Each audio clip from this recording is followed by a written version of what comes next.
Hey yo, it's the LifeShot podcast.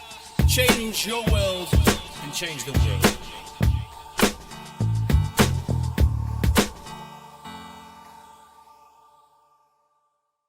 Welcome to LifeShot. My name is Clint Grove. I've got James Preston, who's the managing editor at SA Crypto with us, and also does some work on South African radio stations, East Coast Radio in particular. James, welcome to the program. Thanks, Clint. Great to be here, man. Thanks for having me on. I feel pretty honored. Yeah, man. And you've got your own little thing going as well with the podcast. I saw your interview with Helen Ziller, for example. How's that going? Is that picking up some speed, and what's going on with that? So my background and passion is media, and so started from a very young age. And so I just took that passion with what I'm doing with SA Crypto, and I've really, with SA Crypto, it's the most incredible opportunity. I have this open slate, right, just to do whatever I want to do, really. Obviously, being careful to create something that is monetizable, but taking my media experience, I've really focused on podcasts and that kind of thing, and the media. Earlier this year, we had a really nice break. We were the official media partners for the biggest blockchain conference on the African continent. And that opened doors to speak to the likes of Helen Ziller and what have you, the Western Cape's financial head of economic opportunities. Obviously, Helen Ziller was the premier of the Western Cape. That was a huge opportunity. But it's building an audience is a very slow process. So we're across all the platforms, all the podcasting platforms, and then we put the stuff on YouTube. And that's always a challenge because your views on YouTube can sit at like 100 views, 50 views, but your podcast views can also be 100 listens. And combine all your platforms where you upload direct to Facebook and say you've got 100 views there, you got like 300, 500 views an episode, but it looks like you've only got 50 views here, 50 views there, 50 views there. So but it's a slow build. Hey, we're building slowly. And the thing that I'm most proud of is we haven't done it with any advertising or marketing budget of our own. So very long answer to tell you that it's exciting, but it's a slow build. It's a slow thing, yeah. So what I like about that is there's kind of like this picture painted in the if it's by targeted companies, they might say, do this and you'll grow your audience to 10,000 in so long. And you start to think, geez, I've tried this and I've only got a few views. So what am I doing wrong? But I think that for people listening who want to start their own little thing and you think that, well, I'm just not getting traction, just know that it's not easy. And for myself, I know because I've been doing it since May. And to get regular listeners, to get people to actually be to take their time, because it's their time that they're investing into you. That is something that is special. Actually, if you think about, if I gain some listeners and they kind of dedicated to my what I'm putting out there, that's actually a privilege, isn't it? Because it's like, hey, thank you so much for listening to this podcast, because I really appreciate that you're appreciating my time that I've put into this, right?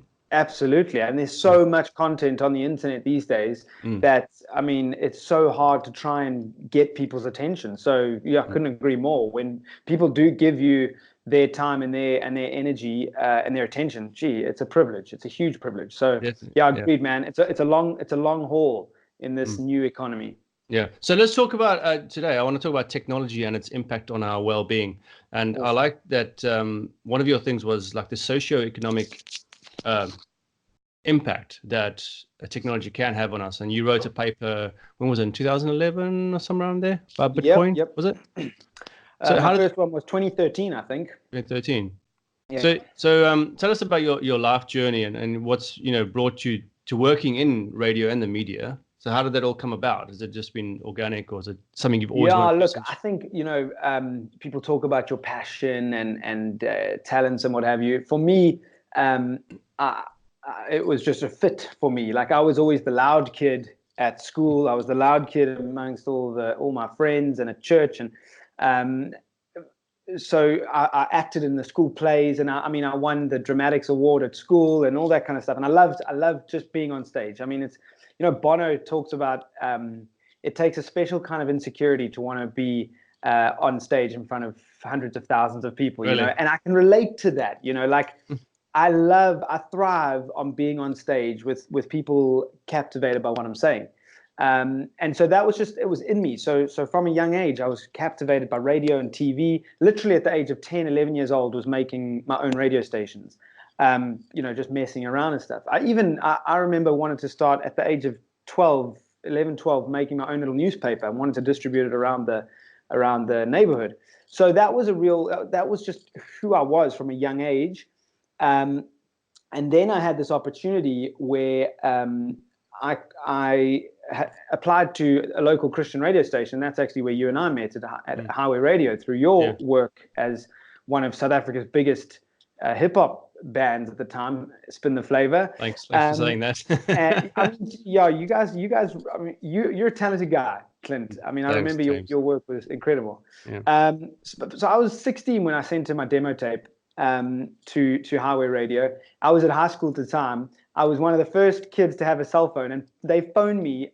I mean, how fortuitous is this? They phoned me during break, so I was able to take the call.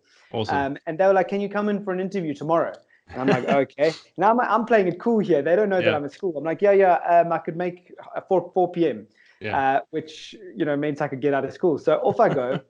And the station manager takes one look at me and he says, "How old are you?" And I said, "I'm 16."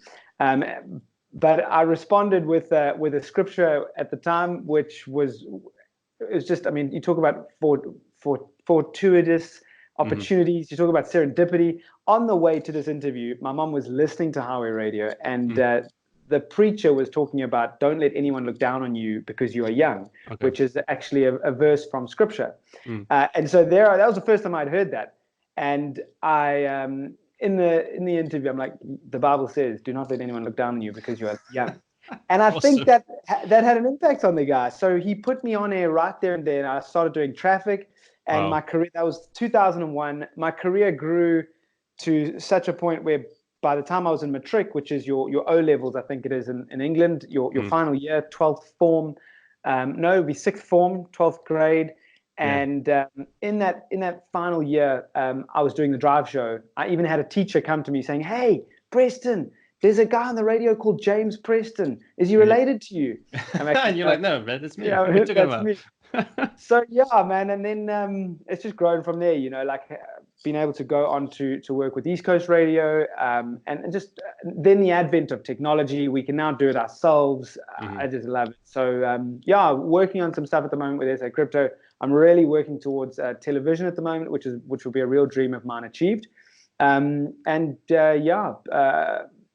Still doing work with radio, but now really have focused into more of a niche, which is the sort of socioeconomic sociology commentary, and a lot more tech commentary, because I'm really passionate about seeing a changed world. So your mainstream media are just interested in pop culture stuff. I don't want to be talking about what Miley Ray Cyrus did last week. I want to be talking about real issues that are going to impact people's lives. So that's what I'm really passionate about, and that's the trajectory that I've put my path on. So how was your upbringing, contributed to your current worldviews? Why so passionate about people, but also with the money aspect, or at least the blockchain crypto aspect? Yeah. Okay. So that's a great question. I think being raised in a Christian home, that gives that speaks a lot to your upbringing, and so having parents that were quite involved Christians, and that led a lot to me being involved in outreach work, but having very kind parents as well. So two things I can attribute to my parents is very kind and outward thinking. They're very empathetic towards people's needs, and then secondly, they're not actually very religious. So while they were and are passionate Christians, they're not religious, so they never forced us to believe anything, which I'm really thankful for. And so that empathy coupled with seeing right here in South Africa, seeing the inequality, financial inequality, and then taking that with the financial crisis of 2008, I became really passionate about how the financial system of the world was so broken, there needed to be a change, and started writing about that, which then realized Bitcoin had been invented, reading about Bitcoin, and Bitcoin's invention was around the very same cause, which was to bring about a new financial system. In essence, that was their desire. And so, it's just taken me down a rabbit hole where I'm like, well, if we can overturn the financial system, we could literally see poverty and inequality eradicated potentially in our lifetime. So for me, that's massive. Like, if I could contribute to that in some small way, I'd be delighted. So being, I suppose this may not be true for every white South African, but being in South Africa as a white person, you're kind of on that side where the extreme might be. So you have people with the extreme of money, safety, at least comfort, and then you've got the other side, which is like, quite bad. So you got this big contrast in rich and poor, and that doesn't do well for, let's say, crime, for example, and the socio-economic or the socio differences that we might have. But what's your outlook specifically for Africa and South Africa in regards to the progress and opportunities that might come about through technology and such? I mean, Africa is an incredible place. South Africa is unique in that, because of the white stronghold, if you like, that ruled South Africa for so long. There's such a vast unequal society, or out of kilter society, whereas a lot of African nations, the entire nation has had to progress with the economic progression of the nation. So my outlook on Africa as a whole, I think it's a natural progression that we will see poverty slowly but surely reduced as time progresses. I think the big one is obviously corruption. If corruption can get rooted out, which comes down to accountable journalism, I think journalism is one of the key elements to tackling corruption. If you can expose corruption, it makes the people angry. It'll make the leaders more accountable, and spend the people's money a little bit more wisely. I think my outlook is positive. Let's put it that way. What has to be done is the leaders have to be held to account. I mean, we look at Zimbabwe. The only way Zimbabwe is going to turn around is if the leaders start making some serious changes. I'm positive about South Africa. I look at some of the African nations, countries like Botswana, Namibia, Kenya, Rwanda especially. Rwanda's emerging as quite a tech hub at the moment. Oh, yeah. Nigeria, Ethiopia as well. There are pockets of African nations that are rising up, doing incredible things. So I see positivity, and I'm an optimist by heart and by nature. So look, it's not easy to predict or call. But I do see our challenges overcome and poverty reduced, and eventually our people will be enriched as time progresses. So you mentioned journalism, which will help, and then accountability of the leaders and corruption going down. Because one of my questions was, what evolution in our thinking or what human shift needs to happen amongst the people in order for change to come about? Is there something more, do you think, that might be less just journalism and ending corruption? Something spiritual or something? I'm not so while I am a passionate Christian, I'm not, I don't know, I wrestle with this whole thing of, strongholds and that kind of thing, and strongholds over the nation.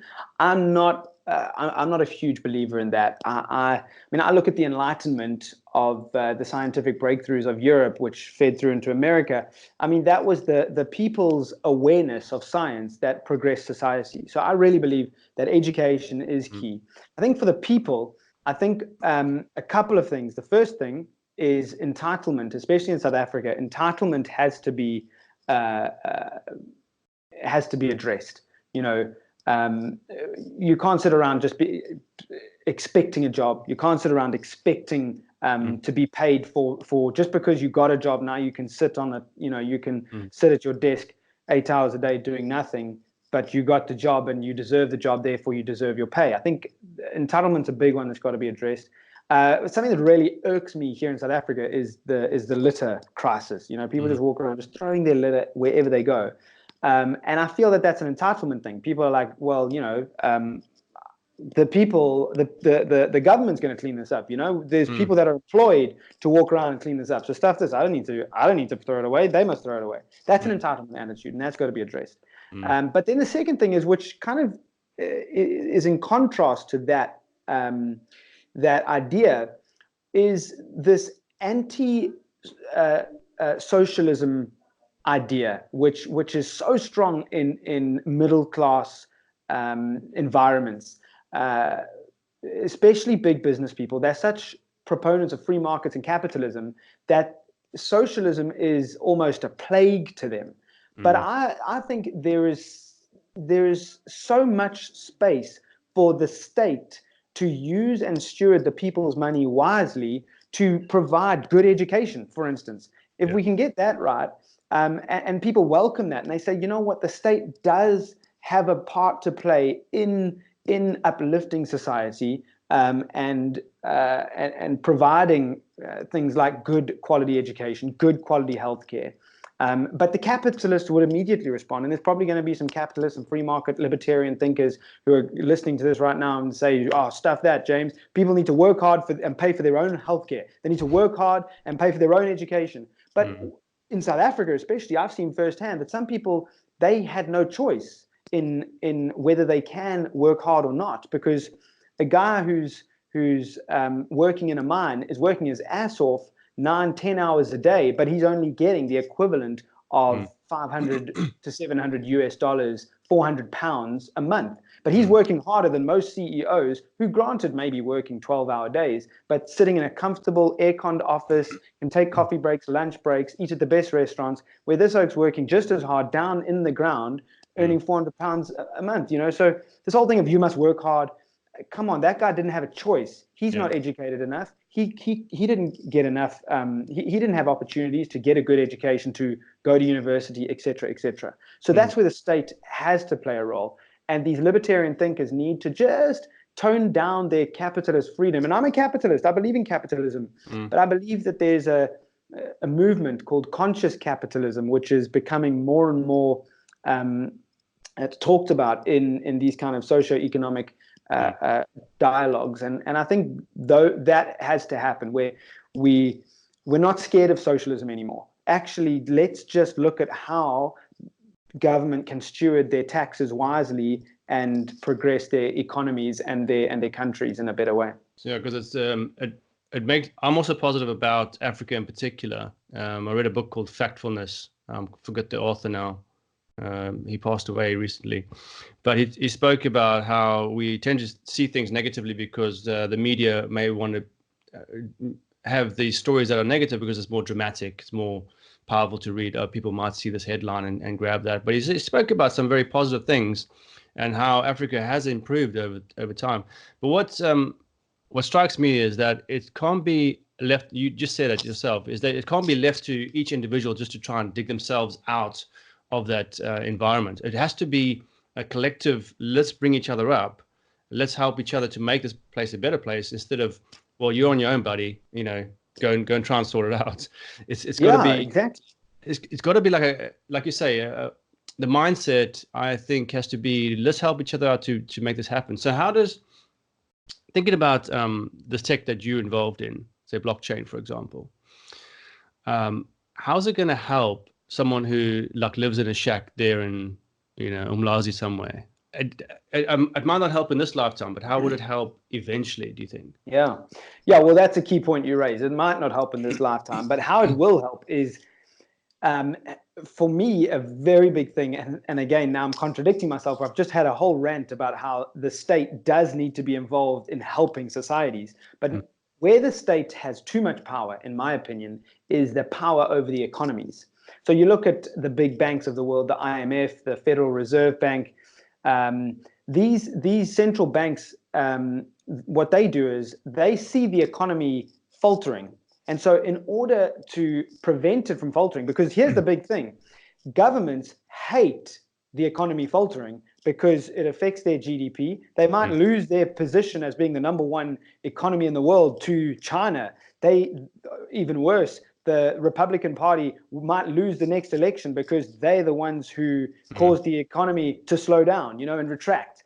But what they don't realize is the planet was designed to move in cycles. You have a harvest season and you have a sowing season, and these guys these banks and these economies just want the economies to not stop. They must grow forever. But the reality is, if you look at the data, for instance, and the big thing that causes economic growth is human population. The more humans there are, the more human capital there is, and then that's naturally going to contribute to economic growth.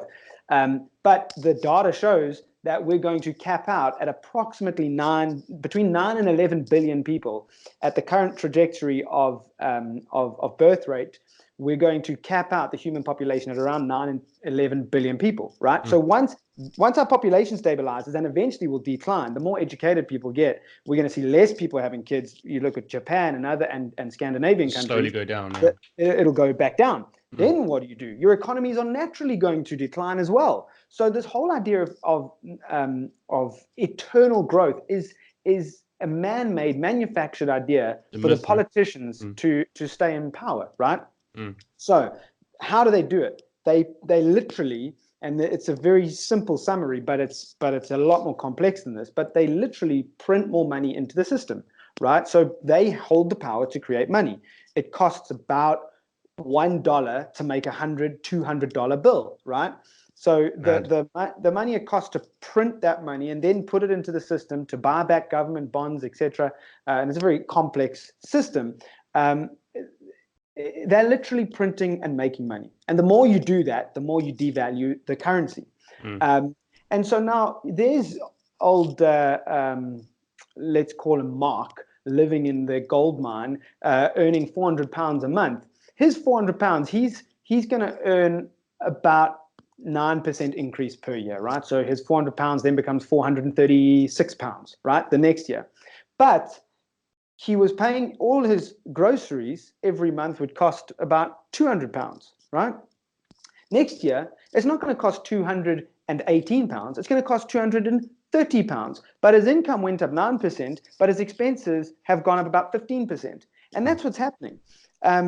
More and more things are increasing in cost, while people's buying power is being reduced. Why? Because the governments are devaluing the currency that we're earning. That's the power that governments have. And it's just to make it look like everything's going well. So they're almost fabricating numbers. Correct. Just to prevent a downturn, to prevent a recession. I mean, God forbid we have a recession. Come on, man, just take it on the chin and take the recession, so that the economies can naturally balance themselves out. And so where does blockchain come into this? Well, Bitcoin was invented to be a digital version of gold, in that there's only a limited amount of gold. You can't make more gold. The only way to make more gold is to dig it up out of the ground, right? And it costs a lot of money to do that. So it requires capital to get the gold out. And then the more gold you get, the harder it is, because it's deeper in the ground, et cetera, et cetera. So it naturally goes up in value. There's a limited amount. So that's completely different to money of today. Digital rands and cents, dollars and pounds on your digital bank account, where the governments are making more. You can't make more gold. So in the same way, the inventor of Bitcoin said he's created a system where you can't make more Bitcoin. There will only ever be 21 million, right? And then he invented an underlying technology called blockchain, which prevents any kind of adjustment to the algorithms and the infrastructure that could allow for more Bitcoin to be created, right? So blockchain is an incredibly complex but a remarkable technology that's built around what's called immutability and transparency. So immutability means that it can never change. So every transaction that happens, once I send one Bitcoin from me to you, that transaction can never be undone, right? The only way it can be undone is if you send it back to me. So in the digital world, right, I could email you a copy of this video that we're recording today, and I could also have an exact copy. But with Bitcoin, I can't email you my Bitcoin and keep the Bitcoin. It's not a copy. It's it's a technology which allows it in digital form to be sent from me to you, and I can't keep that. So you can't duplicate the transactions, you can't duplicate the coins. So yeah, that's the one thing. So it's a deflationary currency, unlike an inflationary currency that devalues your currency. What happens is, because it's deflationary, there's only ever 21 million, and the more people that get into Bitcoin, the more the value is going to go up, because there's only a limited amount that can go around. So that's the first thing. Second thing is, it's transparent. So blockchain technology allows for things to be recorded, and then that record can be viewed by everyone, right? And anybody can look at that record, and that's where we can address corruption, we can address fraud, we can address the keeping of important records and documents, we can address even privacy issues. There's a whole host of opportunities that blockchain presents because of its ability to store data without that record ever being changed. So sorry for the long answer. No, it's good, because I was thinking it may surprise, and this may never come about, or it may come about, in that Africa may be the leader in this blockchain development in a way, because sometimes when there's bigger problems or something harder to solve, and the right minds are on that problem to solve, the solution comes quicker. So when there's a time of desperation, like we need to sort this thing out, and maybe this is the solution, then the technology kind of drives towards that. Do you think that perhaps Africa might have that ability to create a solution using this technology to help people in their everyday lives? I mean, is that, do you think, have you thought about that? I think, yeah, the only challenge is the technology, right? So Bitcoin requires a fair computer, which is not hard. It's not inaccessible these days. Most people do have access to computers, but for it to be an everyday technology, most people need a decent smartphone to transact. That's the first thing. But then the second thing is, obviously, most people, whether they're in rural areas in Africa or not, most people are still buying things from a registered outlet, a registered shop, right? So those registered shops need to enable Bitcoin transactions to happen. So we are going to need infrastructure that is accepting cryptocurrency, whether it's Bitcoin or one of the other cryptocurrencies. That's irrelevant. The point is, we do need an infrastructure where people are allowed to buy and sell. There's certainly, because of poverty, people are going, I need to do something. I need to get out of this poverty. So all of a sudden, people are attracted to the cryptocurrency markets because they can speculate on it, and they're getting into Bitcoin. And that has a positive spin-off. I think you're lot more long-term, certainly, because of that deflationary nature. People that are earning Bitcoin and Bitcoin-like cryptocurrencies, we will see a lot more Africans stepping into the global economy, being able to transact globally. Their buying power will be able to remain stable and, in fact, grow. So there are a lot of positives, but that infrastructure is important. You know, where we're in an economy, and even now for us in an advanced economy in Europe, America, Australia, the infrastructure is not quite there for people to buy and sell in Bitcoin. You know, it's not easy to live off Bitcoin alone. It's possible. There are literally one or two people, a few dozen people doing it, but it's not easy to live off Bitcoin alone, because governments don't like it. But governments recognize, at the moment, governments all like blockchain, not Bitcoin, because they know that Bitcoin is a whole different animal that they just are not ready to take on. So education is obviously important, because if people don't know that this may benefit them, they might never take it on. So we have to have like almost a wave. What do you call it? What's that word where something eventually grows and then exponentially? Yeah, the J curve. Yeah, it's eventually it's growth. Yeah, eventually it'll take on. Yeah, but I was just thinking, some people may be scared of blockchain and stuff. Like, I was always very skeptical in the beginning, and I suppose now that I've got you on the call, I could ask you this question, because I don't know why is it that you can just go and create your own cryptocurrency. It just seems a bit too loose, as in, it almost seems it would fail because anyone can go and create a crypto. So how do we say, all right, I want to exchange with crypto, but which crypto should we exchange with? There's a million on the market. So how's it work? I mean, that's a great question, 100% fair, and there's more than enough reason to be doubtful about Bitcoin. I mean, from an investor perspective, I would tell people right now, be very careful of Bitcoin. I mean, Bitcoin could fall quite significantly in the next 6 months to a year. It could shoot. I mean, just last week I was recording an analysis that said Bitcoin's going to go further down. The moment we published that, it jumped $3,000. So that's kind of like, that's the nature. But I totally understand people's skepticism. To answer that specific question, the easiest way let me address your first point, was why is it so easy? The reason it's so easy to create a cryptocurrency is because the inventors, Satoshi Nakamoto was the pseudonym they used, but the inventors open sourced it. And that's incredible. It goes again. I give a talk about why Bitcoin will change the world, and I list a couple of reasons why Bitcoin is so different to everything else we've seen in society.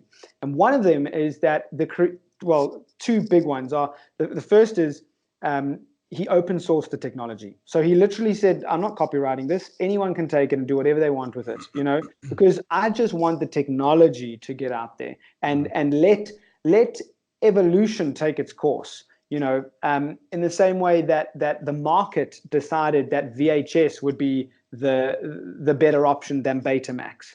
The market decided that Google would be a better option than Yahoo. The market decided that Facebook would be a better option than MySpace.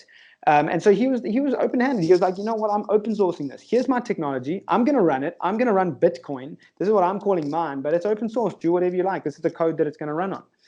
That's the first thing. Secondly, is he remained anonymous because he didn't want to have the influence. He went off the grid in 2014, I think was the last time he was heard. And he went off the grid and said, I don't want to be known because I don't want to have so much influence over this because this belongs to the people. So those are two big things. And that's why cryptocurrency can be manufactured. Anyone can make it. But then in the same way that, there's a million different metals in the world. There's gold, there's silver, there's platinum, there's palladium, there's titanium. In the same way, you've got all these different metals on the market, and people will decide which, the market again decides which is the better metal to use, right? And the easiest way at the moment is to go to a website called GitHub that monitors development, coding development. Who is building on Bitcoin, who's using Bitcoin. And you can go to GitHub, see which projects are being used the most. And Bitcoin by far and away has over 2,500 developers on a regular basis, adding, reviewing its code and not getting paid a cent for it. I mean, remember that's huge. So these guys are just voluntarily reviewing the code, adding new ideas. And then when they put forward a suggestion, there's about 10,000 people supporting the Bitcoin network. Those 10,000 people all need to agree and say, yes, we accept that idea. That's a good idea, coder. And we accept it and we're going to add it to the Bitcoin code, right? And improve it or whatever. So Bitcoin just is by far and away the most accepted cryptocurrency on the market by amount of code activity, development activity, and an amount of network support. And then some of the others like Ethereum, Litecoin, also have a lot of developers. Monero is another one. A lot of developers reviewing the code, contributing to the code, and a lot of people just around the world supporting the network. So just because a cryptocurrency is going to go to $20,000 doesn't make it the best. What makes it the best is how good is its network infrastructure, how good is its community, are people buying into it, are people developing on it. Bitcoin's completely decentralized. So those 2,000 coders that are contributing to it are distributed around the world, and there's no one single person that can have a say. Whereas a more centralized project, let's take there's one called Digibyte. Digibyte has a founder, right? And he could put something up that influences the whole community to say, yeah, we want this to happen, right? So that's a lot of power for one person. Yeah. Yeah, I hope that gives you some insight into why certain cryptocurrencies are more valuable than others. Yeah, that makes sense. So just thinking about why, because I'm trying to think how this technology actually improves our lives, how it will improve our lives. And I think one of the things is, and you tell me if I'm right or wrong here, is that we want to get the less influence, like you talk about government and how it controls the economic situation, and they tend to do things that we don't fully understand, and which are wrong. Sometimes hiding the figures, making things look better than what they actually are, printing money out of thin air. Will this Bitcoin or will crypto benefit society as a whole, and in which ways will it do that? I think the easiest answer to that is that it's an entirely new monetary system. So the big thing about Bitcoin is, and there's two things at play here with crypto. There's blockchain technology and there's monetary alternatives, right? And Bitcoin for me is when it comes to a monetary alternative, Bitcoin's your winner and your leader. Then there is Monero. I do believe in the other project, a privacy project called Monero, but that's a whole different conversation. Blockchain is more, the technology and the framework where you can use a whole bunch of other stuff. You could put identities on the blockchain. You could use your login via blockchain instead of via Facebook, for instance, to save your identity. You could put documents like asset registers on the blockchain. So there's that technology. To answer your direct question here, Clint, about how can it change society and our lives, I think the big one is it's creating Bitcoin in particular, and one or two of the others are creating an alternative monetary system. So our monetary system today in the modern culture is based and built around the US dollar. I genuinely believe in the next 50 to 100 years, the future is going to be built in an alternative monetary system. Before the US dollar, it was the pound. Before the pound, it was actually commodities. So it was gold. Well, you could argue that it was the denarius, the Roman denarius, etc. But in Roman culture and in ancient Rome, it was still underpinned by gold, silver and gold, right? Mm-hmm. So your monetary system was commodity based. It was gold, it was silver. You had barter trade going on where people could trade wheat and what have you, but they'd trade their wheat, their crops, their livestock for gold and silver, right? Yep. Then came along the British pound, the US dollar, and what Bitcoin provides us is a new alternative to this current monetary system. So Bitcoin is an entirely alternative monetary system, which is run by the people. Bitcoin is run by the people. The people have the power to which is how it was meant to be. If you owned a plot of land and you grew a certain amount of crops, you could trade and buy and sell with your neighbors for what they've made and for their livestock without the interference of the government. But with government's interference now, our buying power is being reduced, and we're at the mercy of those governments. Yeah. So for me, having a new monetary system, I'd be totally happy if it's just gold. If we all go back to the gold standard, if we're all trading gold and silver coins, I'd be totally happy. But the reality is a lot of the governments own that as well because they're the ones buying all the gold at the moment. So I think Bitcoin provides an alternative monetary system for society to operate on. And it goes back to the people, Yeah. The people can buy and sell and trade in a currency that belongs to them, that they know is not going to lose value. That'll be empowering as well, very empowering. Exactly, hugely empowering. So let's last two questions then. Cool. What do you got two kids? How do you talk to them about money? Because it's something that I'm sure every parent in some way talks to their kids about. Yeah. So I started a pocket money system earlier this year, basic start chart. I do believe in hard work. There's no free buck. You have to. I believe that you don't have to work your ass off to be earning £400 a month. I think there are better ways. People should be paid fairly, and but I do believe you have to work. You have to work in order to create value. And so I want my kids to understand that. They have to understand that nothing comes for free. You have to work, add value to your environment, and you'll be rewarded for that.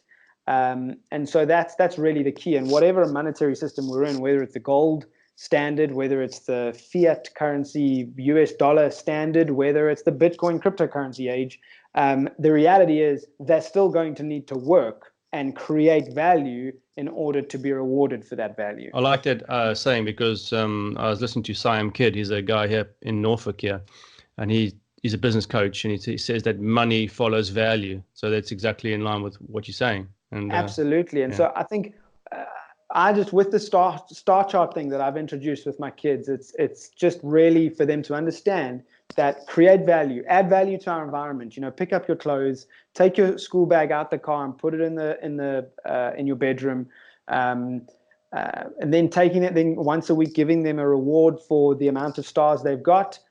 So it's not a reward. It's they've earned that. So they've got that. They've added value to our ecosystem.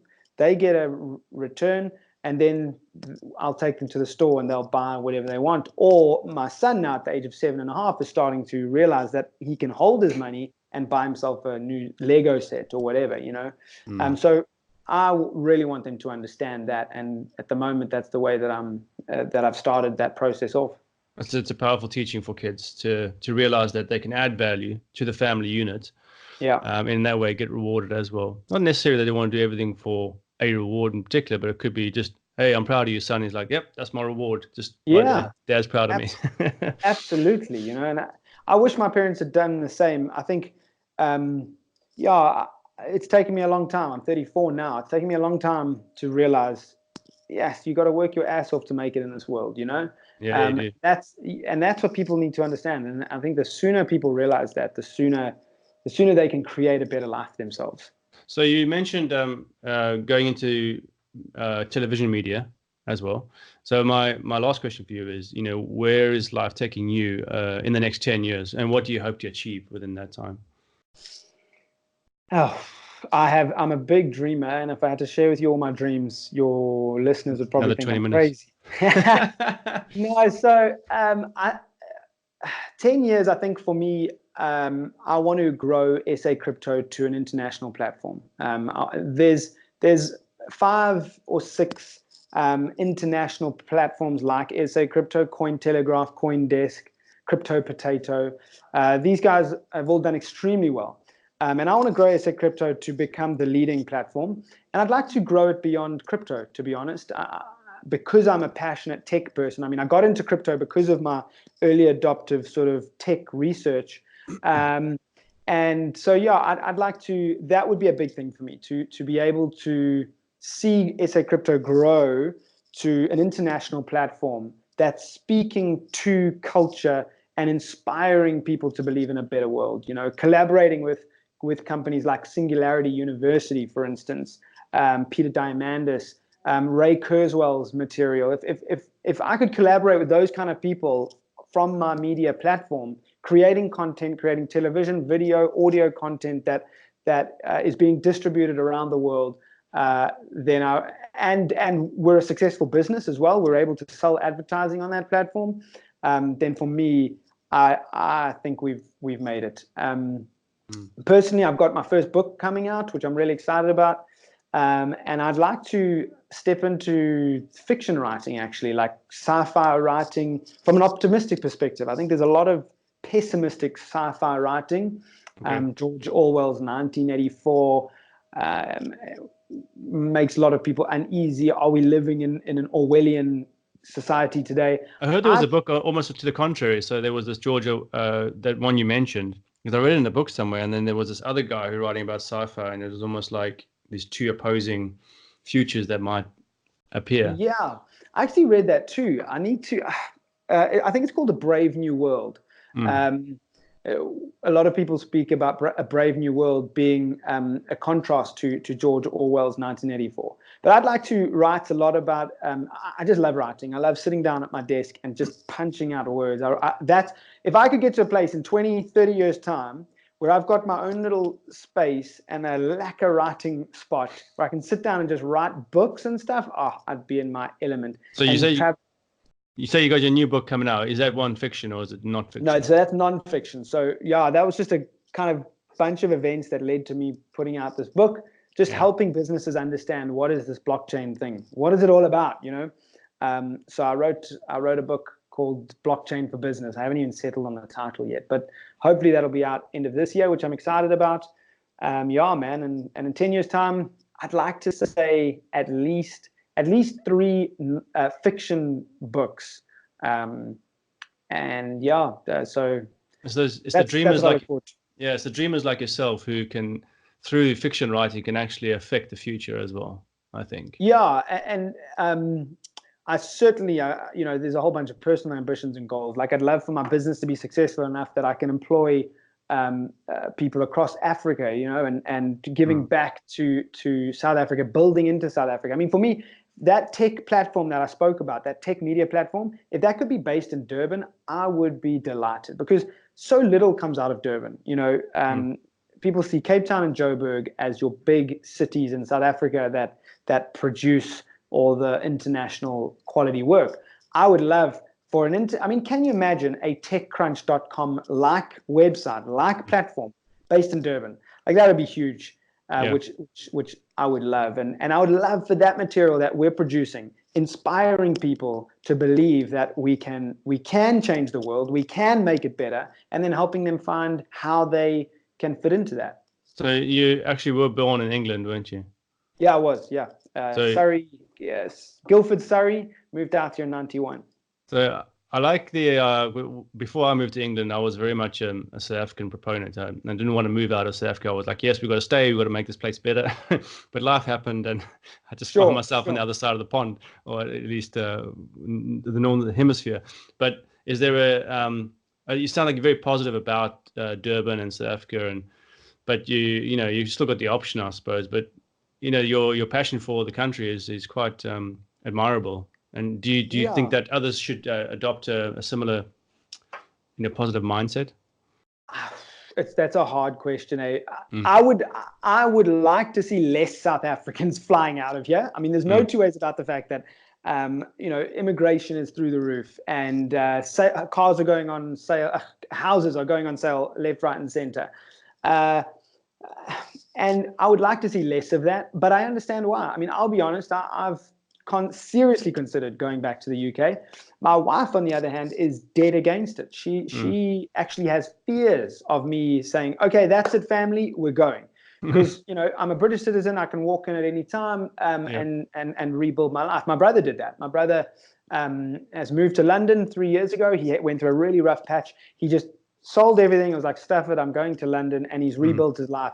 And you can do that in an advanced economy like London. It's not difficult to hustle your way through and make a success out of yourself. I acknowledge it is a lot harder in South Africa. So I'm very aware of that. But my mindset is I'm going to tap into a global economy, which is why I want to go beyond just South Africa. I want to tap into a global economy, speak on a global stage, and get work from international clients that can hopefully filter into South Africa. So because my wife is so passionate and my 2 kids, I love my little local community is a place called Westville here in Durban, South Africa. And it's so, I love it. I love it. The schools are great. I'd love to see my kids go through the schooling system from preschool right the way through to finishing high school, even varsity perhaps, right there in Westville. They don't have to leave our little town.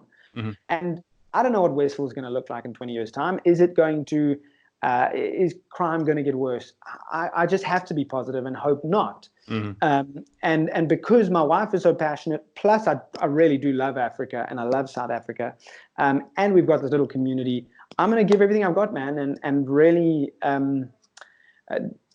hopefully see a big business founded here in Durban and give back to this country and this city.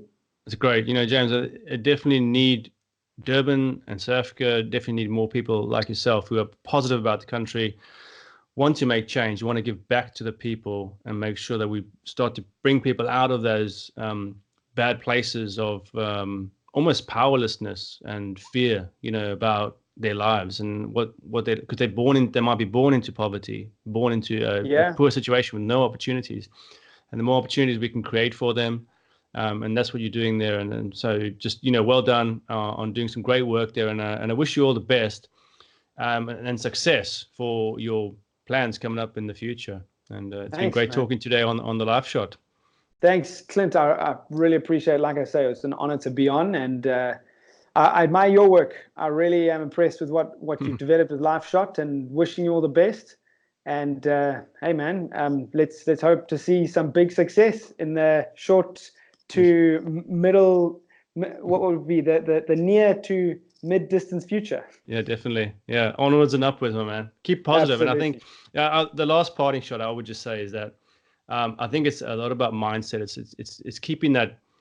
So what I see in you is that there's a positivity around your energy, and so you're looking to that. You focused on one thing. You're positive about that thing, and you're driving all your energies towards that. And so for people listening who might have listened all the way to the end, is that really I do struggle with it sometimes, because I put a lot of energy into starting something and I want to see it go, and your whole energy is focused on it, and then kind of like you get a little bit despondent. You might start looking this way and that way, but you really got to just say, look, even though there's a few stumbling blocks, there's a few hurdles to overcome, I just want to push forward and say, if I've focused it long enough, hard enough on this thing, and I know it's a positive thing, eventually it'll happen. Even if it doesn't happen, it happened for somebody else in 6 months and happens for you in 6 years. Just keep going, keep focused, and keep going with that. Yeah, well, man, I really appreciate that. Thanks, Clint. Yeah. Much appreciated. And all the best to you, man, and to your listeners.